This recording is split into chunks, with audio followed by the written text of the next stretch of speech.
Hello everyone. Today's video we will discuss about Python programming. Our first Python programming, how to write a Python program. So let's start.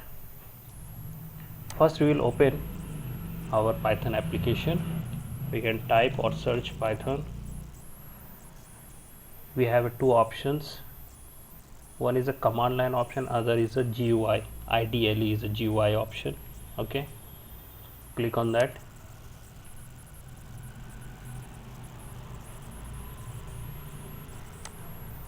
And this is our Python shell window. Okay, here we can write our programs.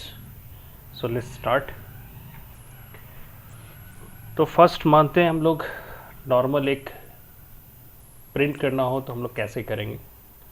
तो print function आप use कर सकते हैं, ठीक है, जिसमें आप जो वैल्यू लिखिएगा वो वैल्यू यहाँ पर इंटर प्रेस करेंगे, नीचे इंडिया प्रिंट हो गया क्योंकि मैंने प्रिंट में क्या लिखा था, इंडिया। ठीक है, अब अगर मैं कोई नॉर्मल कैलकुलेटिव प्रोग्राम करूं, ठीक है, लाइक आपको 2 नंबर का सम करना है तो आप नंबर ले लो, यहाँ पर कोई भी वेरिएबल आप ले सकते हो और यहाँ पर वेरिएबल डिक्लेयर करने का ज़रूरत नहीं होता है। ठीक है, तो मैं x इक्वल टू मैंने 10 लिखा, मान लीजिए, इंटर प्रेस किया तो इसका मतलब है x में 10 चला गया, बट मुझे जानना है कि सही में x में 10 गया कि नहीं। तो आप प्रिंट में क्या लिखेंगे, प्रिंट में आप यहाँ पर सिर्फ x लिख दीजिए बिना डबल कोट्स के, इंटर प्रेस करेंगे तो 10 आ रहा है, इसका मतलब है कि x में 10 स्टोर हो गया है। ठीक है, सेम वैसे ही मैं एक y इक्वल टू 20 ले लेता हूँ, इंटर प्रेस करते हैं, ठीक है, तो y में 20 स्टोर हो गया। अब उसको भी चेक करने के लिए हम लोग प्रिंट y लिख सकते हैं, ठीक है, बट मेन हमारा भी कंसर्न था कि मुझे सम करना है x और y का। तो अब मैं यहाँ लिख रहा हूँ s equal to X plus Y, enter press किए, x और y का जो भी वैल्यू है 10 प्लस 20 इक्वल टू 30 वो s में स्टोर हो गया। ठीक है, और हम लोग यहाँ पर सिंपल प्रिंट करके s लिख दे तो आप देख सकते हैं 30 आंसर आ रहा है। तो नॉर्मल हम लोग पाइथन शेल में प्रोग्रामिंग लिख सकते हैं, ठीक है, बट हम लोग इसमें कोई भी डिक्लेरेशन नहीं किए हैं, हम लोग वेरिएबल को जब जहाँ ज़रूरत पड़ा हम लोग यूज़ कर लिए। ठीक है, अब हम लोग इसको प्रॉपर एक फ़ाइल में बनाएंगे और उस फाइल को सेव करेंगे और उस फाइल को रन कराएंगे तो हमारा डायरेक्ट आंसर आना चाहिए। ठीक है, तो अब हम लोग देखते हैं इसी में कि कोई फाइल कैसे, न्यू फाइल हम लोग कैसे ओपन करते हैं और उसमें हम लोग कोडिंग लिखेंगे। तो फाइल ऑप्शन आपको दिख रहा है, उस पर आप क्लिक कीजिएगा, न्यू फाइल पे जाइएगा, एक न्यू विंडो आपका ओपन हो गया सामने। ठीक है, अब इसी में हम लोग वही कोड लिख सकते हैं जो आप पहले लिखे थे। मान लीजिए x equal to 10, y equal to 20,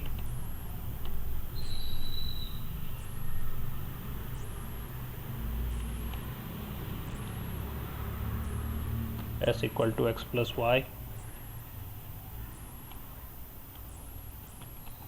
and last में प्रिंट में हम लोग यहाँ पर प्रिंट में हम लोग विथ मैसेज अगर प्रिंट करना चाहते हैं तो सम इक्वल टू करके मैसेज लिखेंगे। ठीक है, जो भी मैसेज है उसको डबल कोट्स में लिख देंगे और उसके बाद एस का वैल्यू प्रिंट कराएंगे, तो कॉमा देके आप यहाँ लिख दीजिए एस। ठीक है, ये हमारा प्रोग्राम लिखा गया, कंप्लीट हो गया। ठीक है, अब हम लोग इसको सेव कर देते हैं पहले। तो सेव सिंपल, आप फाइल में जाएंगे, सेव या सेव एज में जाइए और जहाँ भी आपका ये फाइल सेव हो रहा है आप वहाँ सेव कर दीजिए। मान लीजिए ये हमारा फर्स्ट प्रोग्राम है, तो फर्स्ट लिख दिया हमने, सेव। तो सेव करने के बाद अब रन कैसे होगा, तो ये रन आपको दिख रहा है यहाँ ऑप्शंस, आप रन क्लिक कीजिए और रन मॉड्यूल पे क्लिक कीजिएगा। सामने आपको दिख रहा है यहाँ पर ये सेल में, पाइथन सेल में ये सम इक्वल टू 30 आउटपुट आ गया हमारा। ठीक है, तो हमने एक देखा कि सेल में डायरेक्ट कैसे लिखते हैं, हम लोग कोई भी कोड को यहाँ पर डायरेक्ट टेस्ट करने के लिए लिखते हैं, आगे हम लोग देखेंगे भी। ठीक है, बट अलग से फाइल अगर बनाना हो तो वो कैसे बनता है वो हमने देखा।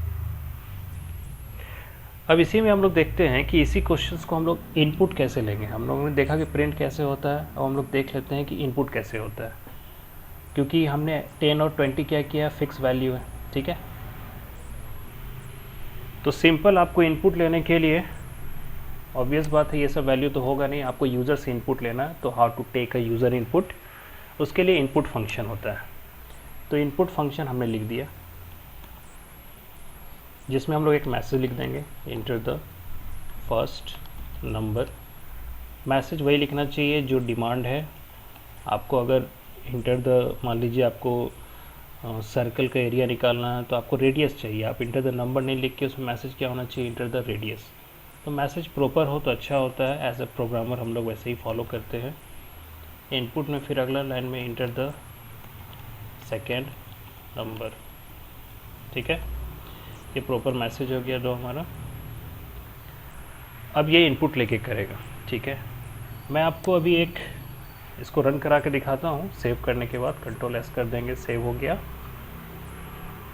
रन कराएंगे अभी हम इसको, तो ये एक एरर आएगा, वो हम लोग पहले चेक करते हैं कि आ रहा है कि नहीं, तब समझना आसान होगा। तो मैं पहले रन करा के देखता हूँ। इंटर द फर्स्ट नंबर, मैंने डाला 12। इंटर द सेकेंड नंबर, मैंने डाला 20। आंसर आना चाहिए 32।